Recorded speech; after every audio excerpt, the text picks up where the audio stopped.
মুরব্বীকে মুরব্বী বলবে না, কি বলবে? তিনি উঠতে চেয়েছিলেন। তিনি তার নাম জানা যায় যে, "এই মানিক চাচা কেমন? আপনি যায়েন না।" তিনি একজন বয়স্ক মানুষকে তো আমরা স্বাভাবিক, "আপনি কে মুরব্বি বলেন না?"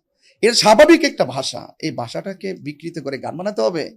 এমনি মজা মারার কিছু নাই, বলাই যায়। সেটা নিয়ে মজা রসিকতা করার কিছু নাই। উনার কিছু হবে না। দিন শেষে যারা একটু ফানি করতে চায়, যারা আলেম ওলামাকে খেয়াও করতে চায়, যারা একটু ইনকামের দান্দা করতে চায়, এই দান্দাবাজের পতন হবে। দিন শেষে উলামায়ে কেরামদেরই বিজয় হবে। জাদুমণি বলবে, সোনামণি বলবে, ছোট বাবা বলবে, যেকোনো শব্দ ব্যবহার করতেই পারে। এটা ছোটদেরকে স্নেহের ভাষা। মাল্লাম ইয়ারহাম সাগিরানা ওয়ালাম ইউয়াক্কির কাবীরানা ফালাইসা মিন্না। যে বড়কে সম্মান করে না, যে ছোটকে স্নেহ করে না, সে নবীর দলের অন্তর্ভুক্ত নয়।